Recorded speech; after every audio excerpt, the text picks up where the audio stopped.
Pickaxe.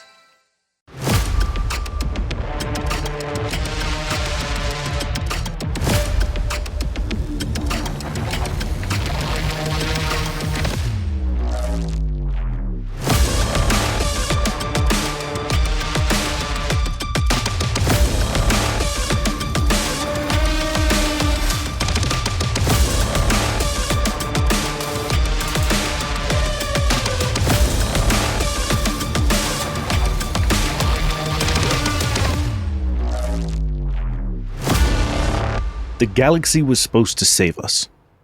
Perhaps entropy moved faster than we thought. Perhaps the galaxy decided that humanity isn't worth saving. After we burned through our world, we sought salvation amongst the stars. 100 billion stars presented themselves through the pattern. Uncountable planets, seemingly infinite asteroids. Not a single one provided salvation. Dying suns, inhospitable systems, hostile parasitic life, strange phenomena, war between planets, war between stations, war between solar systems, all a proxy for the war to control the dying embers of an entropic galaxy. Most people live on stations or worlds where they were born, living meaningless lives, contributing only their labor, consuming ever-dwindling resources. Those who can travel the stars leave behind the pointless life for a chance at fortune, fame, or family. In the dark spaces between the stars, something hungers. The scourge claims the bodies of those who stray too far from the pattern. And cut. Perfect. Great. Incredible. Okay, let me just get a little bit of B-roll and we will be good. You guys are in a pristine glass elevator coming down into the atrium of one of the planets, or rather station planets, of the Authority. You see down below you synthetic grass, fake trees, the sound of birds playing over the loudspeakers. Men and women hurry to locations in which they are going to collect their next meager paycheck. Just enough to make the minimum payment on the debts that they owe, and not enough to live a fruitful life. In the elevator with you is your quote-unquote leader, Peter Frost, and your friend and fellow crew member, Rain, the camera operator for your crew. Would you like to introduce yourselves? Now, who are you playing? Yeah, you see Oren, and Oren's like a young woman who, she's like late 20s. She's got very close cropped kind of like hacked at hair. You can tell it was not cut with any kind of like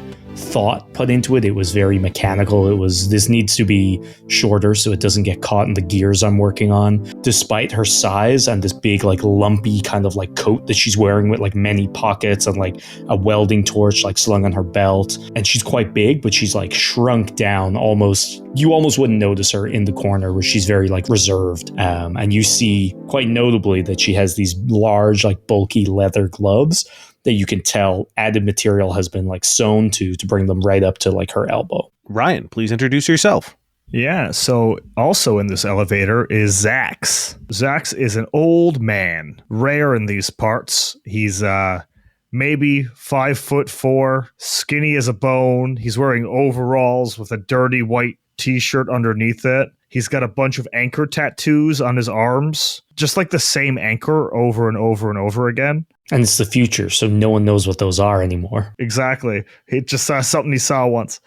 He's got long, dirty gray hair tied up into a bun, a big, scraggly beard, but it seems to be like parts are chunked out. There's like scorch marks. Some of it is singed. And he's got like big worker's gloves on his hands that are definitely too big for his little arms. And he's just sort of standing in the corner, hunched over. He's got a big old hunch as well. Just too hunchy gloved. Just too hunchy gloved. Great. Rain swings the camera over to the two of you, and I flinch. Whispers, just be natural.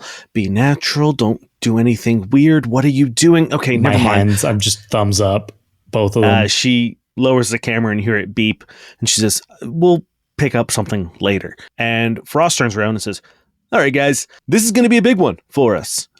We are going to get kind of a double payday on this one, I think, because one, what we're doing, nobody has done before, at least not on camera. which is kind of what we do. We do the things that people have never done on camera. And I have lined us up a kick-ass job. It's going to be dangerous. It's going to be thrilling. It's going to bring us to the brink and back. And at the end of it, a nice fat paycheck for us to celebrate in the Authority canteens. They have actual liquor made from actual grain. I perk up at that. I thought that was... Yeah, Zach's my man. I thought that was all fancy. It's true? It's true. I had grain liquor once, I thought. I had an uncle when I was a wee lad, and he came over and he put a little on me gums saying, hey, Zach, this is all you get in your life. And I hope that motherfucker turns over in his grave when I have me second sip. Okay, all right, Zax, you might not get as much liquor as you may think if you keep that up. I just gotta put it on me gums. I think Zach's already had... Never mind. This elevator ride has been incredibly long. You are coming up from the port, which is the top half of this station, which is the planet aspect of it. It is a terraformed asteroid, essentially, to have given the top half of it the feeling of a real planet. But the majority of its business and economy and infrastructure is deep inside the asteroid itself. The appearance, however, is that you're still outside. As you look up, you see a projected sky that has moving clouds, and you can see sort of like weather patterns forming. There's a sun and night moon cycle that rotates through over the course of the day, so you can keep track of time. And like I said, there's grass and trees. All of them are made of synthetic materials, but the bark itself, it is wood, but the actual like leaves and stuff are obviously not real. As you descend, the door bing dings open, and there is a absolute brute of a man in front of you. He's got a shaved head. He's got cauliflower ears. He's got a nose that's almost, takes up a quarter of his face. He has a toothy grin on his face, but you can see that some of the teeth have been filed into points. Other are just like jagged pieces of metal that have been obviously used to replace teeth that he's lost. He has a solid metal plate covering the front of his throat that goes down beneath the tank top that he's wearing, assuming at least down to around his nipples. And both of his arms are covered in circuitry of makeshift prosthetics. And he sees the four of you and he says, oh, all right, it is business time. I've lined up our meeting, boss. And he points to Frost. And I've made contact with the new guy, which you two will be going to meet. And he points at you, Zax and Oren. I'm really interested in the circuitry in his arms. I'm just like, I've like kind of perked up again. I'm like moved forward and just looking at them. I mean, these are people you've worked with before, so you do know them. I think it's a thing I've always done. I'm trying to figure them out. Stop being a pervert. One day I'll get to the bottom of it. I think. Oh, okay, a capacitor and. Because I assume every day I get a little closer every time I see him. Porn dog. Pulls his like hands back and kind of like stuffs them in his pocket. And he just says, all right, we'll rendezvous back here in like half an hour, say. So, don't go wandering off or anything. Okay, where are we going? Yeah. He reaches into his pocket, pulls out a folded piece of paper and hands it over to you. New kid should be waiting for you at this address. Go pick him up. Make sure he doesn't get cold feet.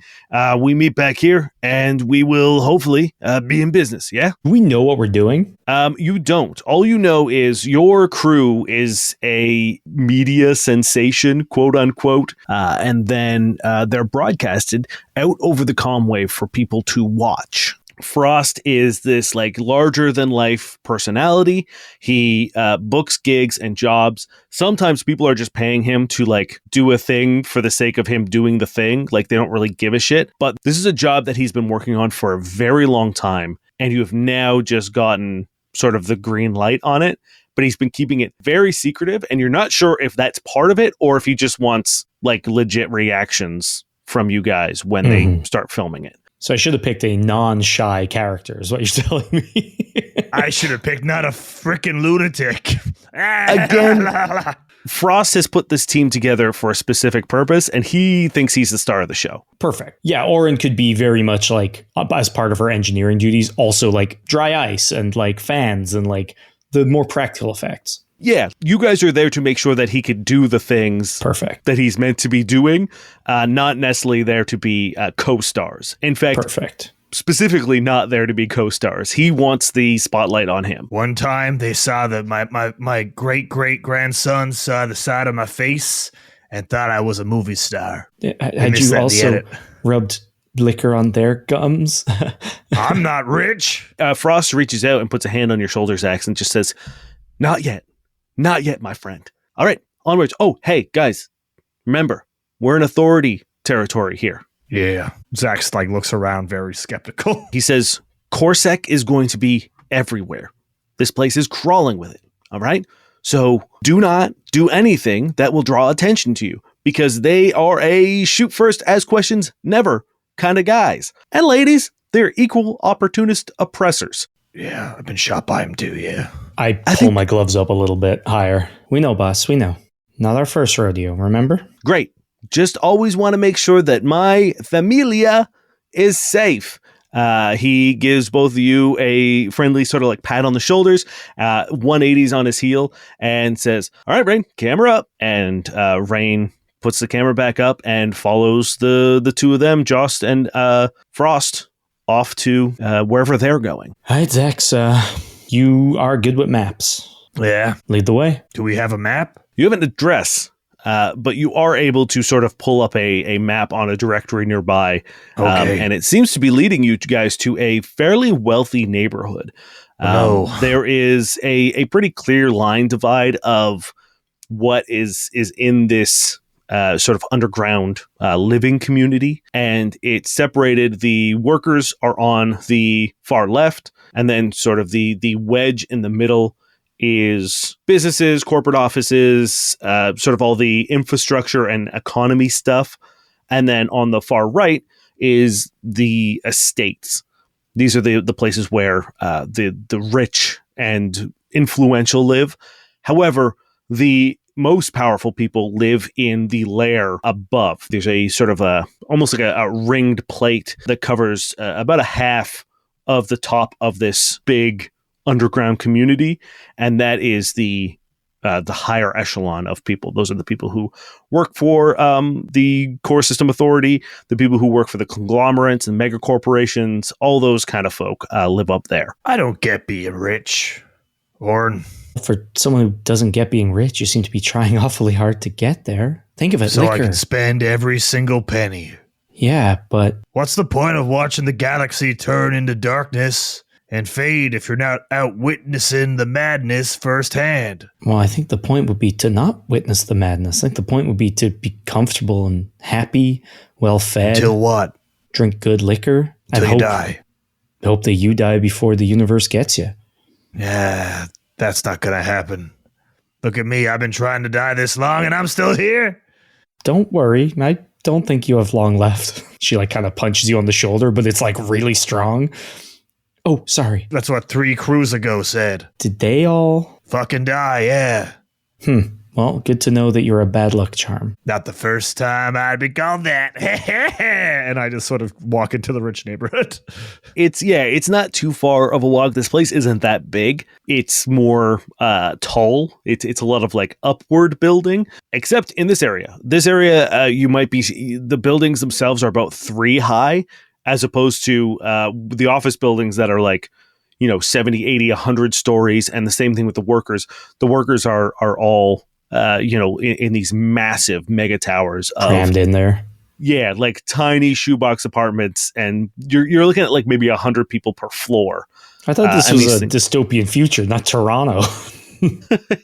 And it takes very little time to locate the street and the house, and also the person you're looking for. There is a young man wearing something that is uncommon for anyone, really, especially people that you've seen, and also your crew. He's wearing new clothing. This is clothing that isn't threadbare, that isn't stitched together. There's no patchwork. You can assume that he bought this new. Usually, the stuff that you end up getting is stuff that has been scavenged or stuff that you have killed someone for and taken. So a lot of clothing that you see Skavs wearing usually have, sewed up stab holes. Patched over bullet holes, scorch marks that have been attempted to be rubbed out. This kid is wearing a pristine outfit. It is a gray, I don't want to say suit, but it's like a tunic that's collared or done up all the way to a high collar. There's a couple pins on the collar itself denoting various achievements. It's tough to say which. I think you might notice some of them, Oren, in particular to your relation with your schooling. He has a few scientific merits attached to his collar, and the thing is immaculately well tailored. Everything is landing where it should, and he has a small gold band around his hand, which is another, like, jewelry is not something you see often. It's usually like twisted metal that someone was like, this fits, or cobbled together pieces of trophy and stuff like that. Yeah, all Zax is wielding as a weapon is a twisted piece of metal. Dibs, I say out loud. Yeah, I assume we see him from a distance, and I assume also this is not normal. It's not normal for you guys. It's a little more normal here. I just mean this job, the fact that we're picking up this rich kid, like, that's not normal, 100%. Right? When you've been sent to pick up, like, special crew members and stuff, they have been other Skavs. This kid couldn't be further from it. He looks like he's maybe pushing 18. He's clean-faced. He has short, sort of crew-cut blonde hair, big, bright blue eyes, and he's just sitting on a bench with his, hands crossed in his lap, waiting. He's got a small little briefcase/toolbox, kind of a mixture between the two, and a manila folder filled with quite a bit of files. It's about like an inch thick of material, printed material. Hey, Zax, you want to talk about dying? Like, this kid's not going to last a day. No, I got dibs on his clothes. Well, I'll take the bracelet. Bracelet? Okay, that seems fair. No one else is here, so we can get all the dibs out early. Dibs on the briefcase. Well, can I have that? It's got tools. You're not going to use them. I use tools. I take chips apart with my bare hands. Maybe I should try a hammer. Okay. Well, sure. We'll flip for it. We'll play cards for the tools. Well, you get the clothes, I'll get the bracelet, we'll flip for the rest, right? Yeah, that's true. Okay, all right. Yeah, he's more my size. I shake his hand. Boy, what size are you? No. That's once you yell that at him, he shoots up to like full stature. He's quite tall for someone as young as he is. He's like almost 6'1". Shit. That's much more my size. I like look sideways at Zax. I'm like, he's tall. And when you go to shake his hand, he reaches out and with a firm, professional grip, he gives you a couple like courteous like hand pumps, and then reaches out and extends his hand to you. I don't shake his hand. I'm very awkward about it. When he like reaches out his hand, I'm like, oh, I step back and I just kind of like nod awkwardly. And my hands are like clutched. I'll shake his hands twice. Sorry. Yes, no, I understand. Some people don't like to be touched. I totally get it. You can touch me wherever you like. Oh, Zax. Okay, thank you, sir. That's great to know. All right, young man. So tell me your story. What do you do? Who are you? We got to get going. So talk and walk. Who gave birth to you? Do you want me to grab this box for you? No. I got it. There's a lot of. Is it a bomb? No, it's not a bomb. It's a lot of my very valuable tools, things that I've made myself, things that cannot be made again, at least not quickly. Like a really good hammer? I just make eye contact with Zax over his back. I'm like, I know, like a really good hammer. He picks it up and he says, no, there's nothing as archaic as a hammer. And he tucks the folder under his arm and says, it's very nice to meet you. My name is Killian. Killian, nice to meet you. I'm Oren. Someone will be killing him. As you can tell, Zax is insane. A character? Yeah. A character. Yeah, you could. That's a complimentary way of putting it, which is kind of you, but you won't probably feel too kindly towards him by day 2. Let's say day 2, at which point you can call him whatever you'd like, and you will have my full support to do so. They say day 2 because they have money on me dying in 2 days. Well, that's a bit crass, but I guess if I'm going to be joining a Scav crew, I should participate in it. Yeah, what day do you think I'm going to die? Soon. Look me in the eyes and tell me when you think I'm gonna die, boy. He stops and he looks at you and he squints and he says, "Oh, no, actually, I think you might actually have quite a long time to go," and turns and keeps going. I turned to Zach, so I'm like, well, he's an idiot. He's an idiot, yeah. As he's walking, he says, I do have to admit, I have seen some of your broadcasts, and I'm quite excited to meet Captain Frost. And you know that, like, the word captain has a stink to it. Not when he says it, but in sort of like Scav culture, calling someone captain is frowned upon. There's really no captains other than sort of like when necessity calls for it, someone will step up and assume sort of a leadership role until they're no longer necessarily a leader in the situation that's going to be. So having someone be called captain is strange, and another sign that this kid is out of his league. Okay, so it's not a thing that Frost calls himself in these. Not he likes being called it. It's something he enjoys, but he knows the culture and will never do it himself. Like if he says anything, he usually calls himself. Say it, yes, but he won't. Yes. Yeah. And will often correct them. But his preferred term is fearless leader. Perfect. Old FL. Don't worry, boy. Old FL will take care of you. So what are we doing? We taking you somewhere? We picking something up? Yeah, what's... You want to see the inside of a black hole? What's in the files? The job. And he, with one hand, sort of like flicks it open to where he's put a bookmark, but you could tell it's just like a scrap of paper that he's been using to keep his place. And he turns it over to you and holds it up to you. And it's a like business profile on an oligarch by the name of Oscar Toyama. Do I know them? He is the CEO and CFO and COO of a company known as Toyco Aeronautics. Toyco? What have they got to do with this? Okay. I haven't done an assassination since about 5 crews ago. It's been a while. I don't think we've got the juice to take out someone like this. These 2 hands have enough juice to grip anyone by the throat and give it to them. You wouldn't even get within a eyesight. You wouldn't even be breathing the same air as Mr. Toyomo. So what is it? So how are we gonna kill him? Hey, I'm going to stop this right now. If Korsek hears you say that, we're all dead. He likes to get the blood pressure up if you're new. Don't pay him no mind. So what are we doing with old Toyoyama? I'm not entirely sure. I'm just trying to brush up on everything that he does, everything he's done. When you live for a couple centuries, it's easy to amass quite a resume. I know that. So you're here, and I kind of like point at his collar, because you graduated, right? Yeah. Yes, multiple times. I could tell. What in? Botany, and also experimental null reversion and containment therapy, as well as being the leading authority on scourge artifacts and antiquated alien technology. You can graduate more than once? Yeah. From different programs and disciplines, yes. Why would you do that, boy? Well, think of it this way.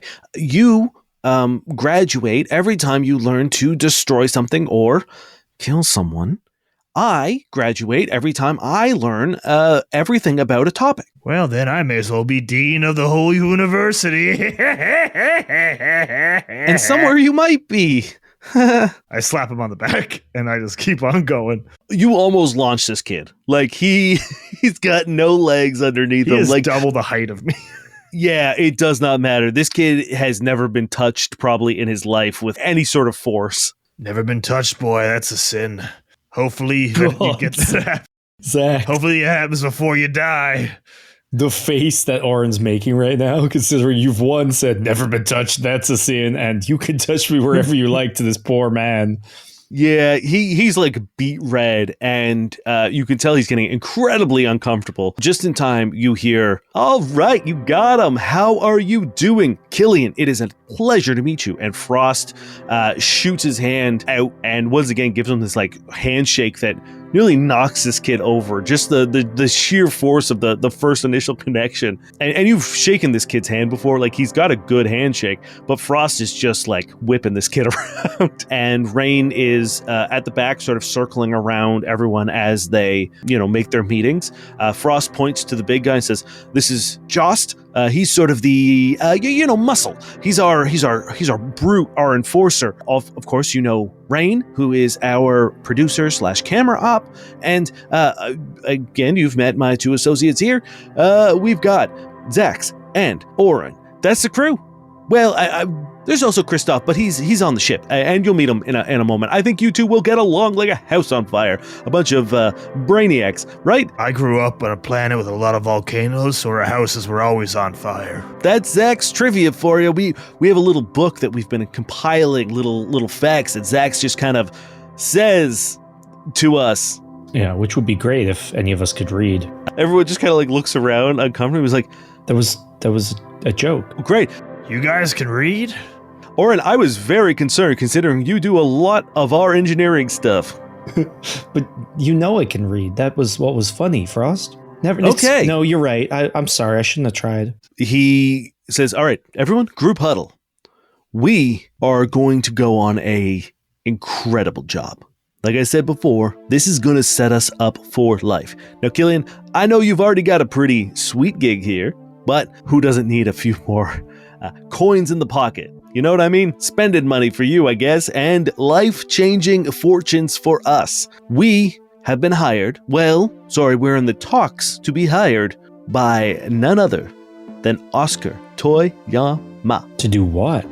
We are going to get a something for him. I don't know. It's been very sort of hush-hush, big secret. He wants to tell us in person kind of situation. We're going to meet Oscar? See, boy, I will be breathing the same air. Jost grabs you and like lifts you up off the ground and just says, you're going to be on your best behavior. You understand me? I will literally rip you in half if you even so much as make that laugh in the presence of Oscar Toyama. Do you get me? Well, don't worry, boy. This is not the first oligarch or king I've met in my life. I know how to behave. You see Oren's just like frowning like, is really? He drops you from sort of like height.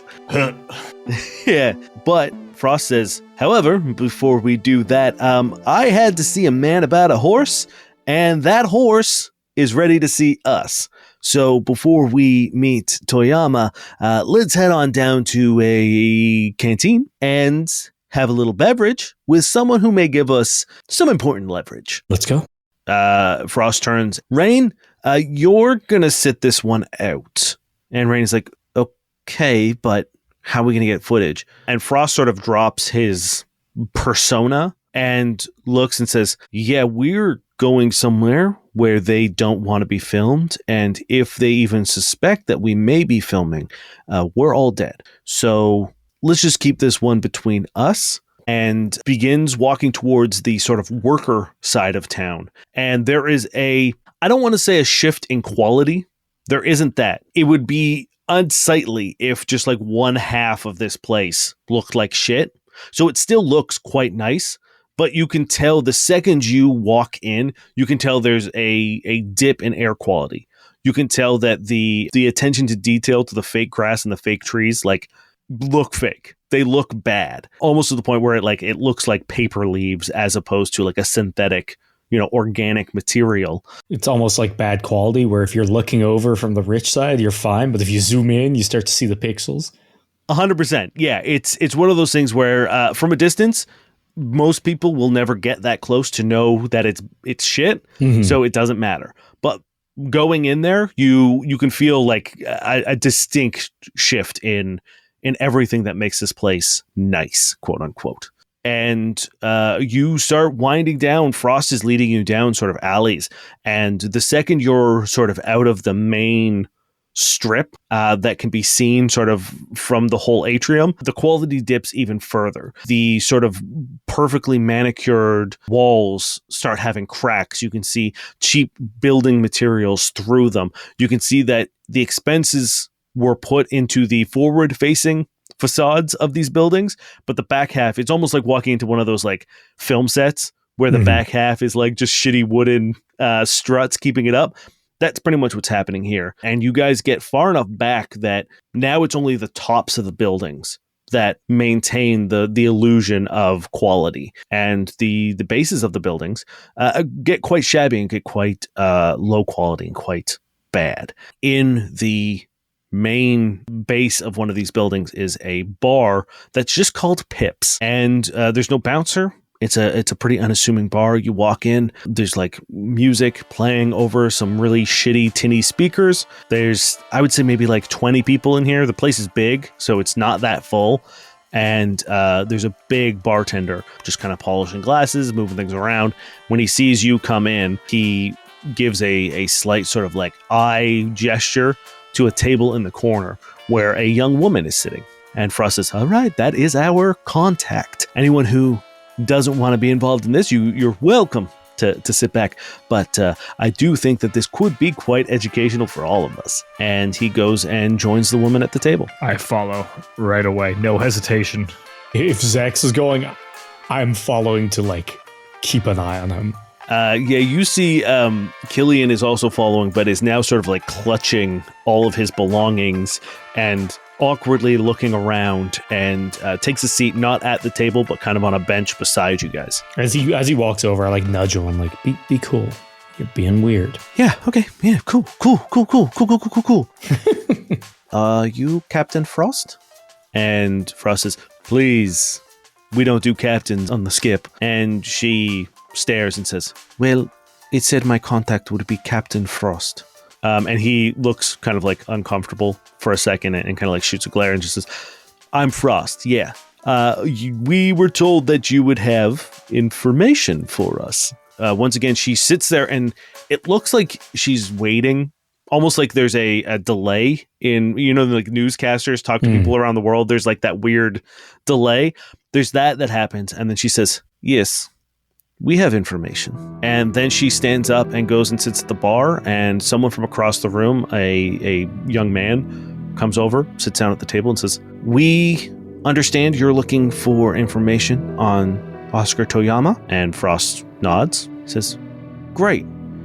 Which one of you is the engineer? That would be me, sir. Fantastic. And the young man stands up and walks away. And another sort of older man comes and sits down at the table and says, we have loaded up a few cryo tubes as part of our arrangement into your ship. We will be forwarding the specs of maintenance and upkeep to your comm units, and we expect them to be treated as incredibly precious cargo. And the old man gets up and walks away, and a heavy-set woman with poorly bleached blonde hair sits down with a grunt and just says, Oscar Toyama's dying, and I know that we are all dying, but he, despite all of his money, is finally gonna kick the bucket, and he doesn't want anyone to know that. And she reaches into her pocket and puts a small screen on the table, and she presses a button, and a medical file pops up. And it seems like Oscar Toyama has a incredibly rare and incredibly bad genetic disease that he has been staving off for like decades. And it is now getting to the point where modern medicine cannot keep up with it. And it does look like he's finally going to die. He is about 400 and something years old. He's very, very old. Give me a smarts test. Okay, Dane, that's a 2, unfortunately. Nice, I got a 17. It's getting to dying age. Yeah, and you know that like that's young for an oligarch. Like oligarchs can live essentially indefinitely because of technology and because of the sheer amount of money they have. They essentially get sort of like put onto a very powerful life support. So it's not like they're living a good life, but they are living and can continue to maintain the power that they have gained. I was going to say earned, but they certainly have not earned it. Stolen. Yeah. Yeah, no, we don't say anything positive about all the oligarchs on this crew. The woman gets up and waddles off and is replaced with an attractive young woman, and she sits down and says, again, the terms of our agreement are you take care of the people we need to get off planet, and you now have a bargaining chip, something that Oscar Toyama does not want anyone to know. Also, if you try to offload the cryotubes, we have alerted Corsec that there are people looking to do some human trafficking, and will be extra vigilant within the docking area, and anyone moving cryotubes will be dealt with accordingly. Good play. There's a delay, and she says, I'm glad you appreciate it. And then finally she gets up, she walks over. A new man takes her place and says, the unseen, thank you for your business. And then that man just goes sort of like dead in the eyes and just stares blankly ahead. Could the two of you give me a smarts test, please? I got a 15. Altogether, that's 17. You know the Unseen is a criminal organization that is practically untraceable. Corsac has been trying to bust them for as long as you can remember, but they use the overwhelming desperation and oppression that the general population is under to convince people to become proxies, which are what you just experienced. The Unseen, true to their name, never meet anyone or do anything themselves. Instead, they use people to act on their behalf. It can be a very lucrative side gig for something that is like what just happened with you guys, but you may be called on to do a more dangerous or risky mission. Their name also has a secondary meaning, as they are also the main organization to go to if you ever need to disappear, as one of their areas of expertise is smuggling humans from one place to another undetected. Is that all we need, Frost? He looks around and kind of like stares at all the people who had previously come and spoken, and then looks at the person in front of him now who has this blank stare, says, I think that is all we're getting. Thank you very much, the Unseen. It's been a pleasure. We will work with you anytime. If you ever need anything, please reach out to Frost, all right? And he gets up and walks away. I thank all the people on the way out, each individual one. Thank you. Yeah, none of them react. They're all just sort of like staring blankly ahead. God, those guys are like Zax after he's gotten into the synth alc. I once drank a quart of oil. Why would you do that? That's for ships.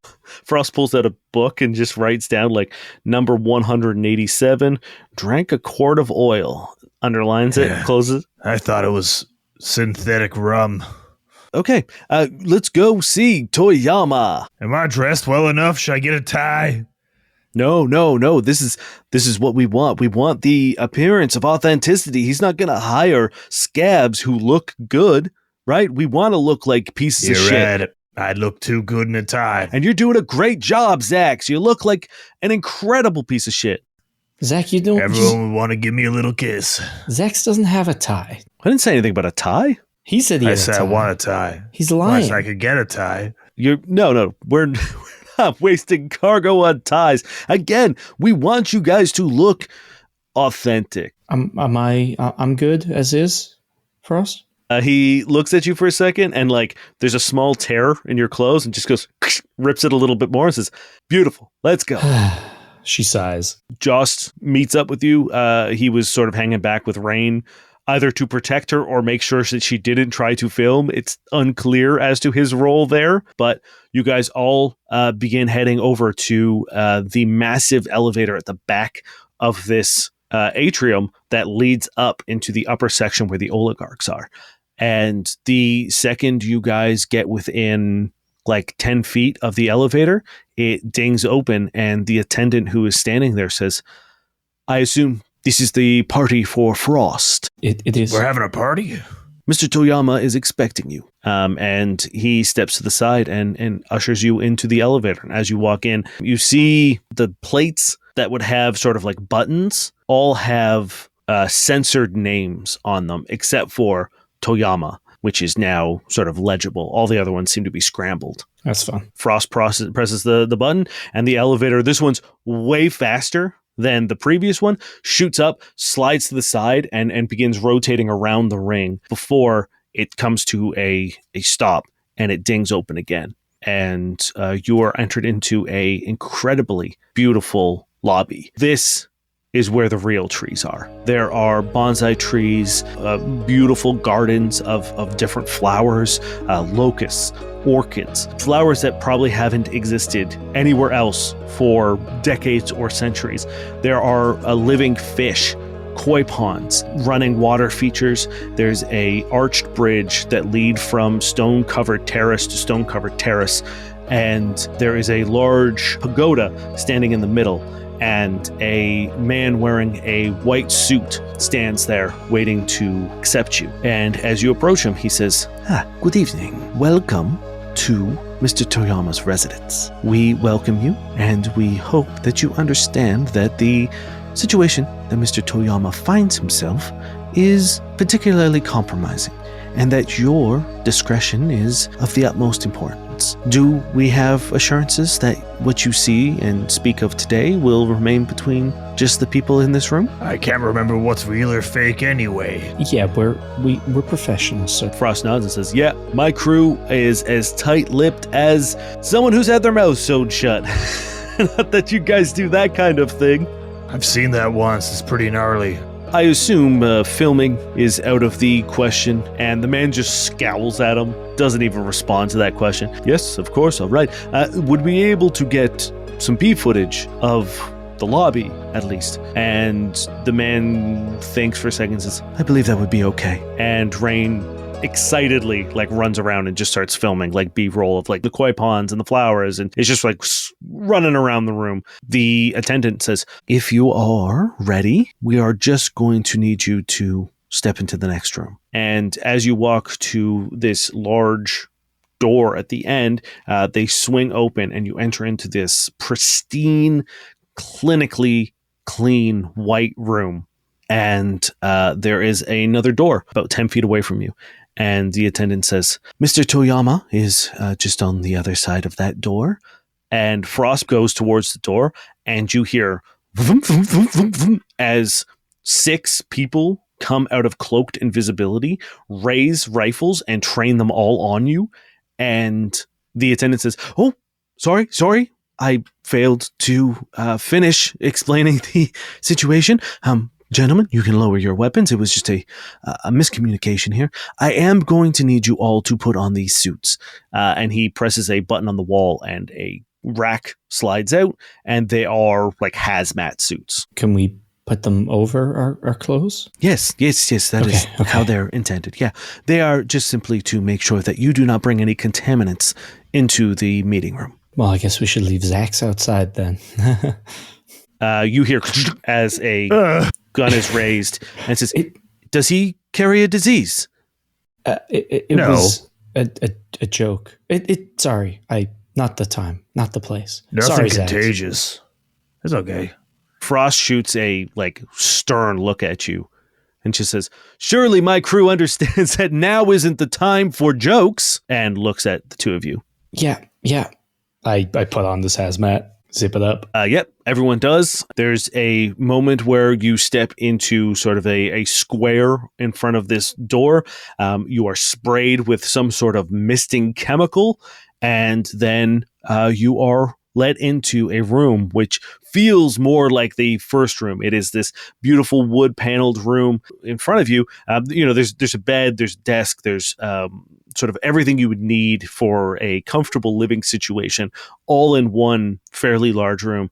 And at the far end is a small shrine, and in front of it is a tube of flesh, essentially, and a loose, disfigured face sort of floats, formlessly along this essentially just big ball of flesh. And the attendant says, Mr. Toyama is ready to speak with you, and ushers you forward to speak to him.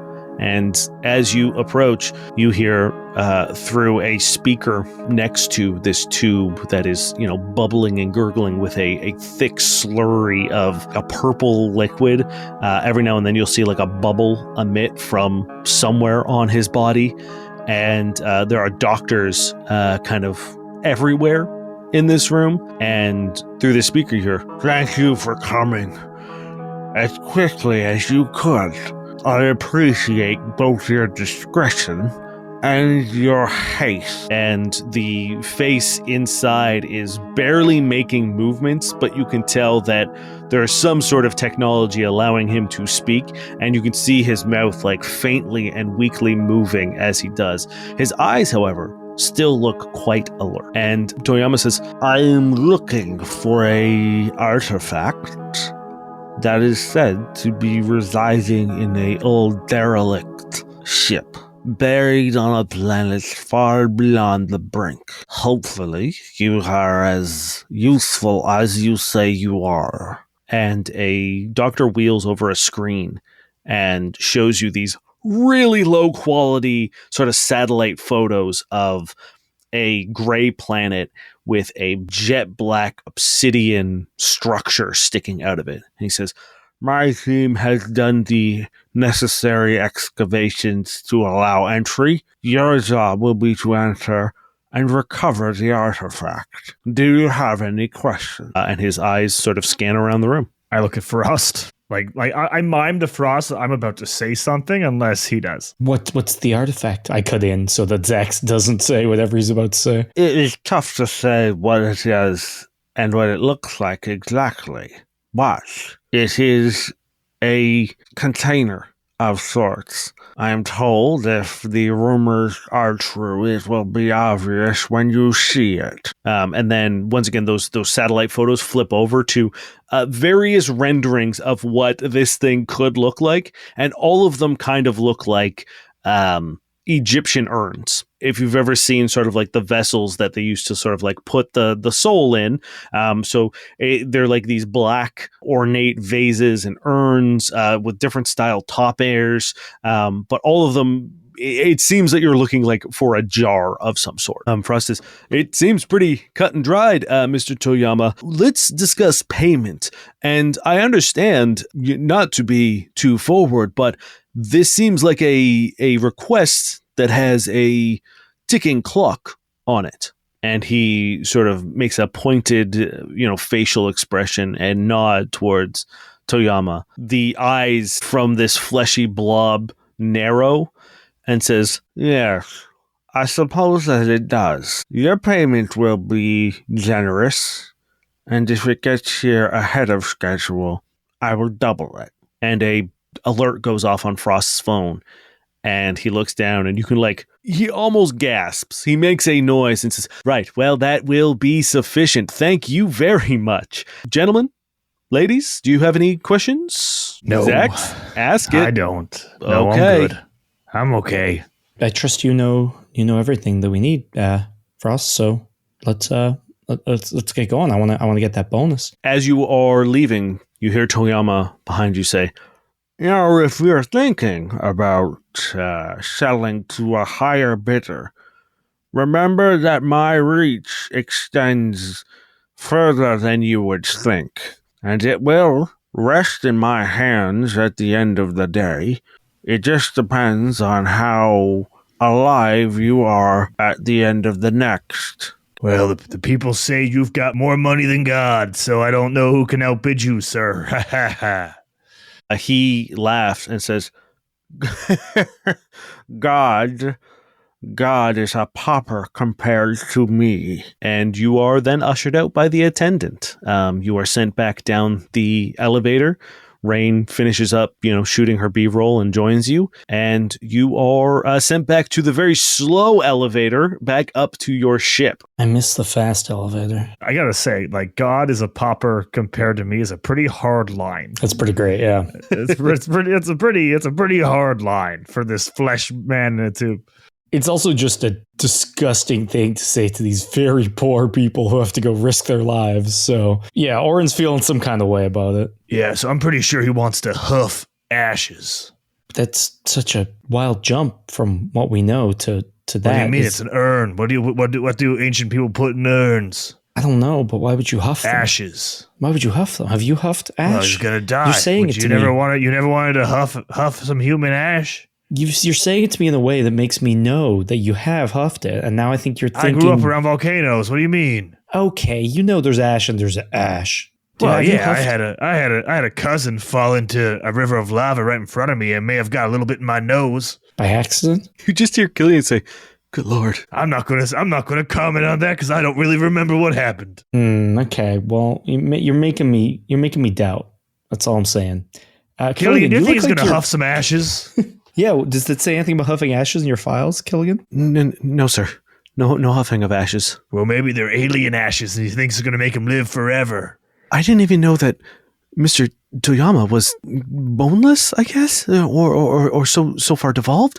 Can't get bone cancer if you got no bones. Yeah, I've never seen a rich person. I just assumed they all look like that. I thought they were people. I'm starting to think that you may be right, Zax. Yeah. You guys get to your ship. What would you like to name it? I'm going to leave this up to you guys to come up with a name for the ship. Orb. That is much better than my name, which was Lumpy Papaya.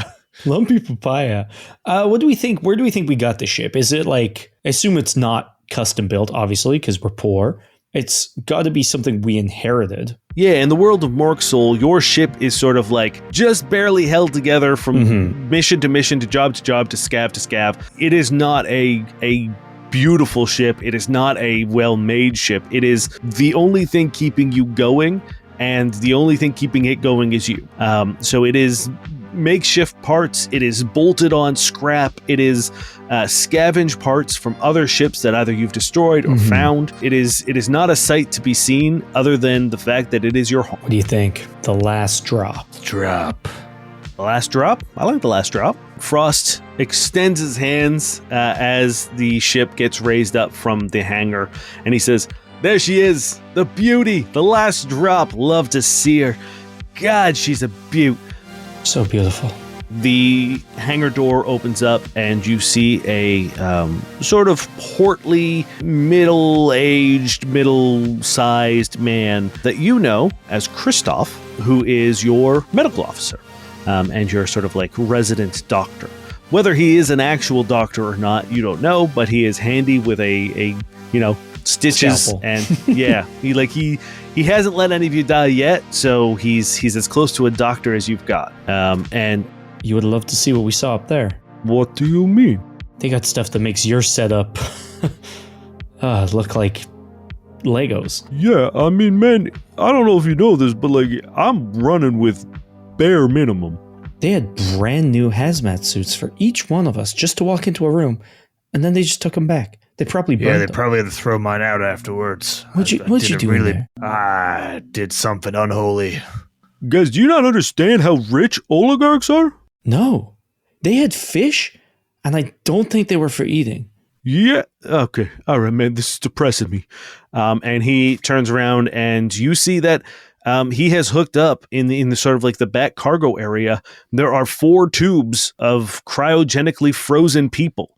You can't really see into the tube, but they are hooked up, they are active, they are going, and you know that those are probably some pretty bad dudes or something that the unseen needed smuggled. They're either rich, they're criminals in witness protection, they're someone that they need off planet and smuggled out of here. I got a real bad feeling about those tubes. What do you mean? There's 6 new friends. Ah, ha, ha. It's only There 4 are of them. 4 of them. 4 new friends. Ah. Christoph, can you check Zax's eyes again? Christoph, my vision's blurred again. I'm seeing double. I need more morphine. No, are you? Yeah, man, I ain't giving you no more morphine. I'm not doing that at all. It's okay. I know where you keep it. Killigan, if he asks for morphine, you don't give it to him. He just likes to lie.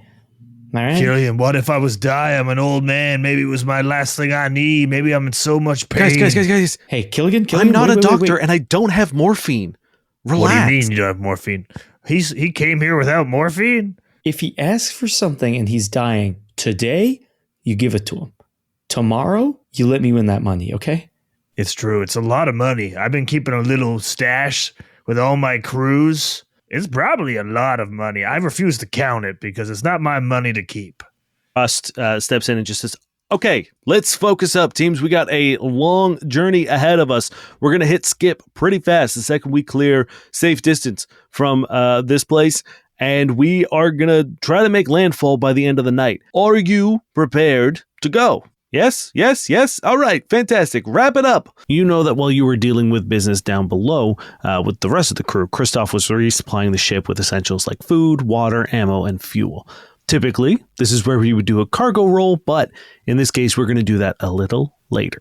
Killian, if you haven't wrote a letter with your last will and testament yet, I would do that now. Killian looks at you and says, "Oh yeah, everything's already taken care of, please. Lawyers have drafted that up for centuries, generations You're of ours. gonna let a lawyer handle your possessions? I quite legally have You to. are as green as that real grass up in that fancy tower in the sky, boy. Rookie mistake, Killigan. Rookie All mistake. my stuff's in a box. Also, my name is Killian. There's no G. Could have sworn you introduced yourself as Killian earlier. Yeah, No, Killian. Okay. Killian. Learn to say it right. Okay. Yeah, sorry, ma'am. God, you're too easy. Don't let us bully you, kid. Okay, sorry, sir. Frost puts his hands or his arm around Killian and is just like, all right, kid, I'm going to get you set up over there in the back corner of our med bay, and you can start setting up your stuff. We're going to need you to authenticate our little prize and make sure that it is what it is supposed to be, so that we're not burning fuel for no reason. And Frost brings you all into sort of the bridge area and says, all right, I'm not going to lie to you. I've been a little sparse on the details. You know, Here's what we're looking at. He once again puts up those satellite images of that ship that seems to have crashed into this planet and long been buried. And he says, we are going after something that few people do. It's a scourge artifact. Oh, God damn it. Frost, you son of a bitch. Did you have money on me dying tomorrow? No, that was you. Do you have money on me dying today? Because you're giving me a goddamn heart attack.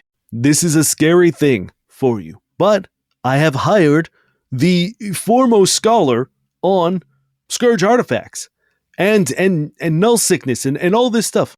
I'm hoping it's another person we haven't met and not the child. Yeah, is setting this up child? with shaky hands in the back room. He's an expert on the scourge. Killian pokes his head in and says, actually, it is me. And I probably know more about the scourge and all of the effects of the null than I would say probably anyone. Have you seen either of them in person? I've seen samples, yes. You marked? Oh, yeah. I'm not not that foolish. I wouldn't get marked. It's not about foolish. It's not about trying. It's about things happening that you don't have control over. And I think if you the knew, inevitability of the null, I understand. You don't need to lecture me on that. Like, would you trust a vegetarian to cook your steak, Frost? Yes, because cooking is a science, and you don't need to Cooking partake- is a science.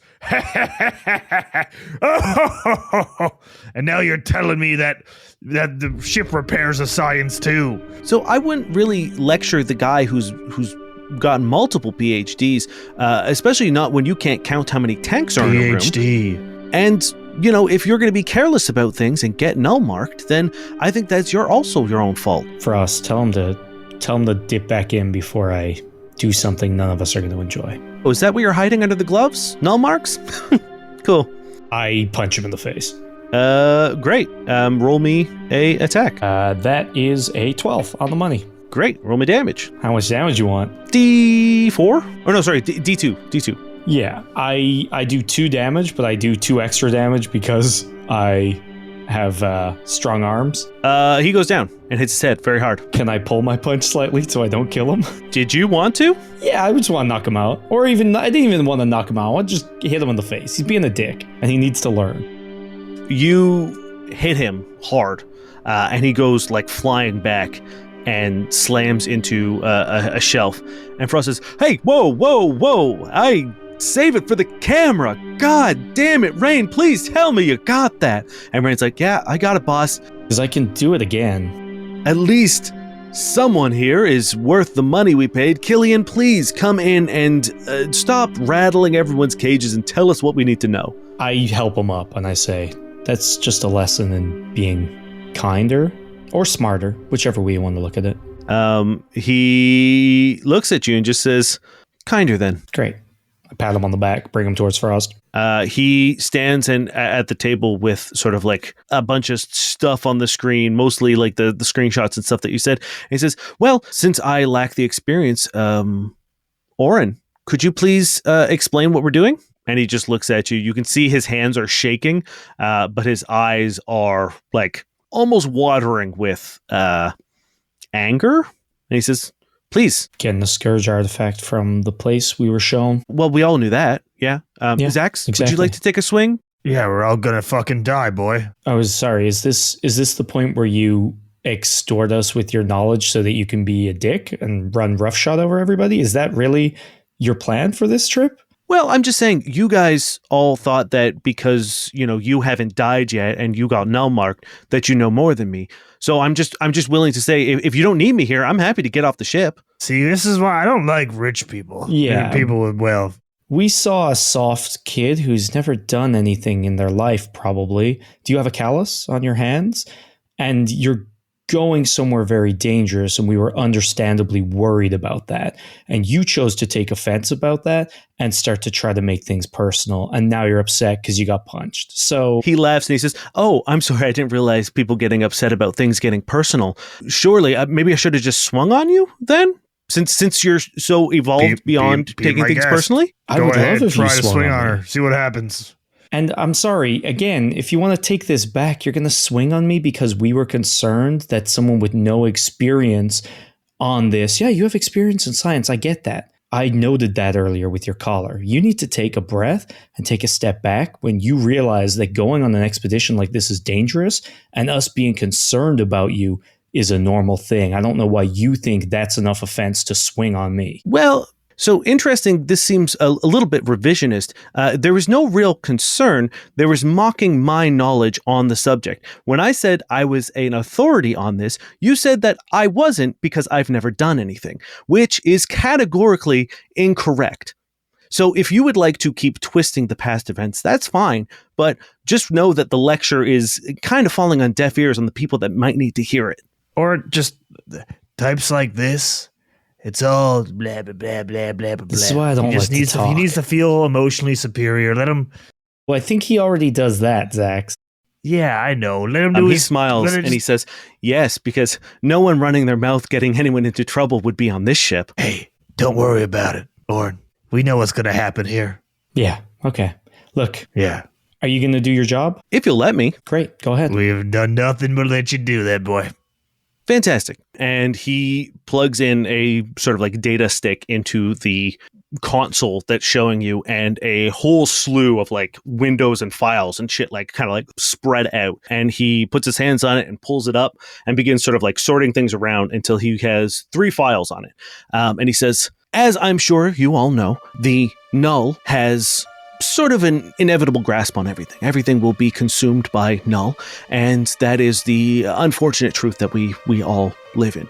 And sometimes, as you skip, as you said, yes, Null marks will appear, which allow you to tap into the Shev-Ekman recurrence pattern, otherwise known colloquially as just the pattern.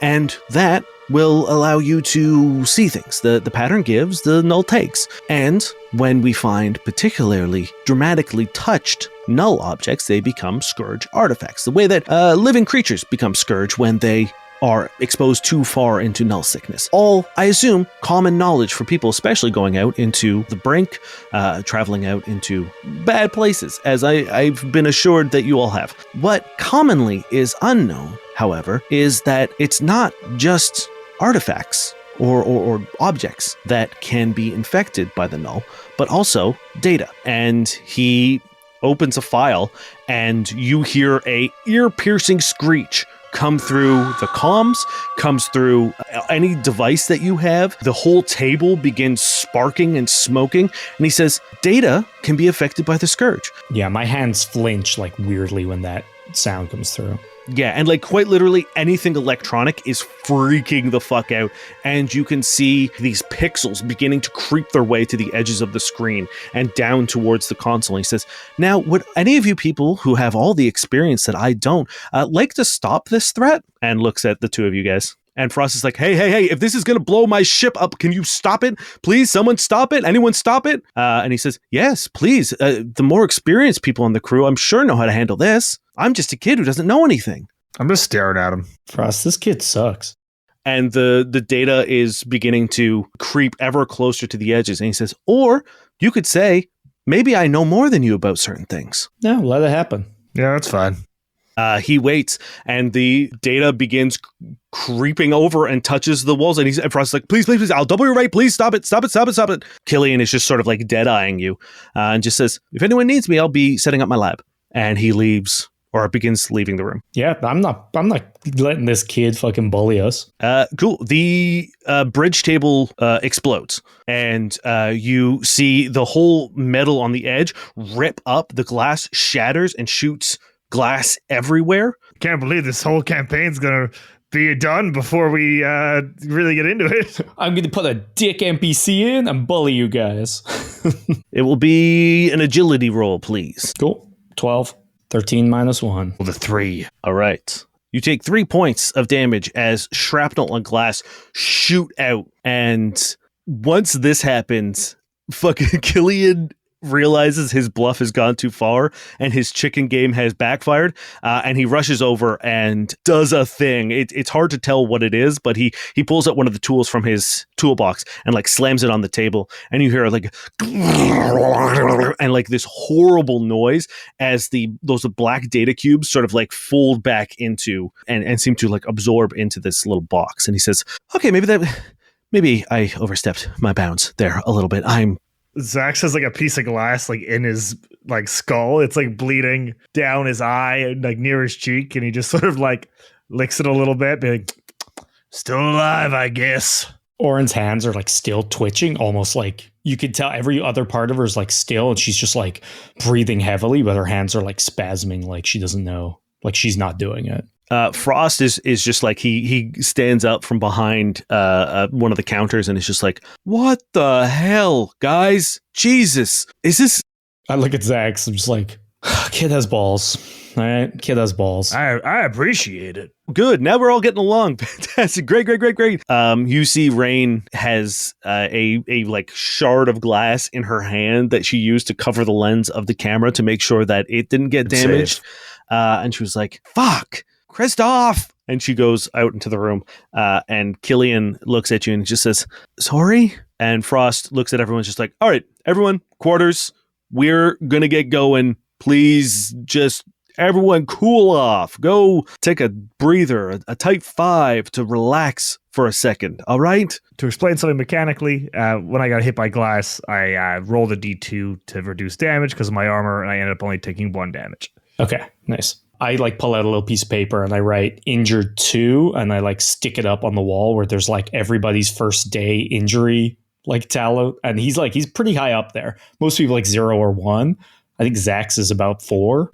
And yeah, you guys all return to your quarters. What? Tell me very quickly what your quarter looks like, Zax. What does your room look like? It's got a bed and it's got a mirror. And on the mirror are a bunch of pictures of big old volcanoes. Not the word I thought you were going to finish with. Yeah, hell yeah. Okay. Yeah, you big old volcanoes. Nice. They remind me about the real world, where it's all going to end when something blows up anyway, you know? Oren, what does your quarters look like? I have a bunk, I think, that folds out of the wall down in like engineering, like near enough to all the equipment so I can be on hand if emergencies happen.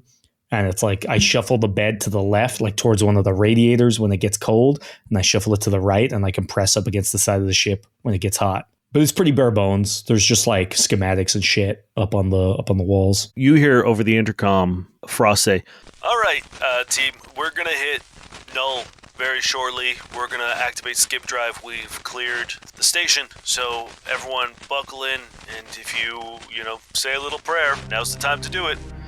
And you hear the groan of the metal and steel holding this ship together as there is a tearing sound of reality and then silence. You can hear your breath. You can hear your heartbeat. You can feel the blood pumping through your veins. You can feel every muscle twitch and contract and rub up against each other. You could feel your tendons. There's a moment where you could even feel what it's like to have bones as you enter into the null, the space between the universe of darkness and entropy and consumption that rests just below our own. And then, as briefly as you entered, you tear out. And you feel everything rush back, the sound, the feeling of normalcy, a reminder that there is more than just yourself in this universe, as it feels like everything floods back into the world, or in this case, the universe. And once again, Frost, you hear him say, "All right, we have successfully skipped. We're going to burn liminal to planet. Get ready. I will let you know when we're going to make our descent into atmosphere. We have coordinates for the down ship. We will be looking to land in about, I'm hoping, 10:15. So once we're ready to start entering atmosphere, I'll give you a warning to strap in, because something tells me this is going to be a bumpy landing. And you hear your liminal engines erupt, and then you hear as they don't fire. And further down the hall, you hear, "God damn it!" and the sound of heavy boots as you see Jost making his way to the cargo bay. As he passes your door, Oren, he says, "All right, let's go." All right, yeah. I take a little, like, there's a stack of metal kind of pressed against the edge of the hole, like where it gets cold, and I pick one of those up and I throw it in towards where Killian is. I'm like, that'll help with the swelling. It's cold. Sorry. And I move up. Ryan, what is Zax's role on the ship? Like, what do you think he does? Technically, I'm in charge of some kind of defenses, but our ship doesn't even have guns, right? It's accurate. It has like a mine layer, yeah. Yeah, so I think Zax is just there. I think he sits in a window and he looks out and he spots stuff. Okay. And sometimes he uses his defense, has to turn the defense stuff on, but that hasn't had to happen in a real long time. So I think he's like a spotter. Sure. Yeah, okay. Look out. Crow's nest. Yeah. You look out your window, Zax, and you can see I spot something. This huge gray planet with swirling clouds kind of all over. They're a mixture of like a green and orange sort of, like, they look like almost like what a cyclone looks like from the top, but you don't really know what the weather pattern would be at this place. You guys are far onto the brink, probably a relatively uncharted planet other than whoever found this ship for Toyama. Jost leads you to the engineering bay, which is also like the cargo bay. It's kind of like an all-in-one situation where the 4 tubes are as well. And he says, "All right, I'm going to go outside and do a quick check, make sure that the engines themselves didn't get fucked up, and maybe this is just an engineering thing. Fingers crossed. I'm just going to be out there. If you can run diagnostics from in here, we can hopefully get this fucking shit sorted out." Goddamn son of a... and he kind of just wanders off to the spacesuits that you guys put on if you ever need to go out into the void. As he's suiting up, you hear soft footsteps behind you. You hear Killian say, "Listen, I'm real sorry. I think this might be my fault for the bullshit earlier.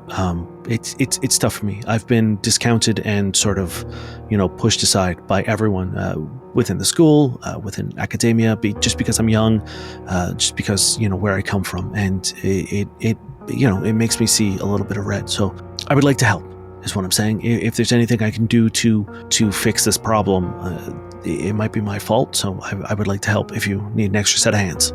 Well, I see red too. I was kicked out of the Empirical Advancement Coalition because, I was careless and I got null marked. And she kind of pulls off one of her gloves, and you see this black, almost like tattoo that goes all the way down her hand and her wrist and halfway down her forearm. And it's like almost like a perfect anatomical drawing of what sinew and bone and muscle lie beneath. And as she moves, the pattern almost moves too. And she kind of puts away really quickly.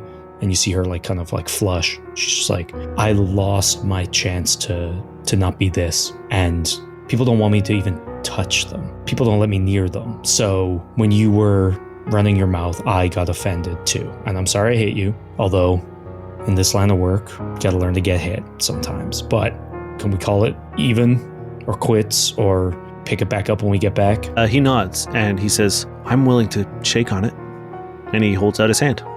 Yeah, I put my glove back on and I kind of pause. You sure? Yeah, I'm an expert on...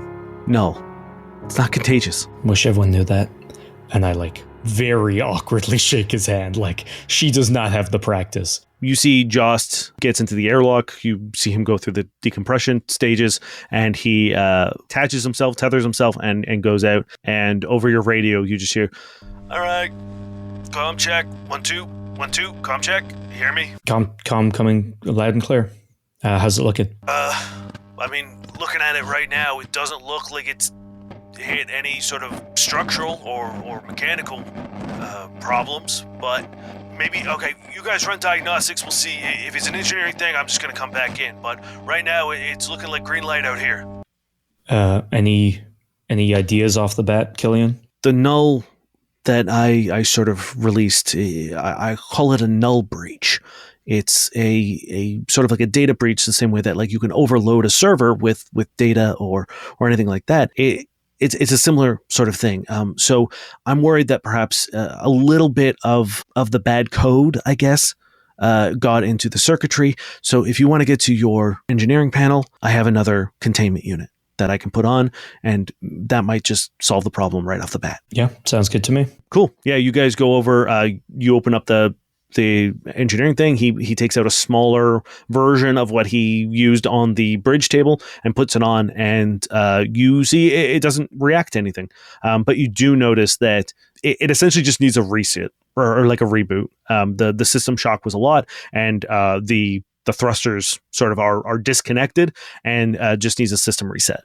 Cool. I Control-Alt-Delete, reset. You hear Joss say, "Okay, it looks like we got spark here.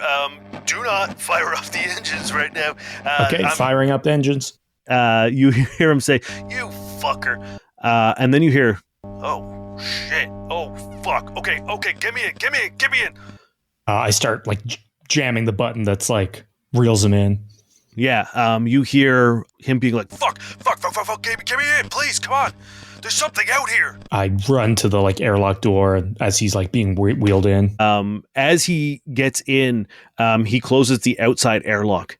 And just as you're about to open the inner airlock, you hear a voice behind you say, "Do not let that thing in," as Jost is holding a gun pointing at the other Jost in the airlock.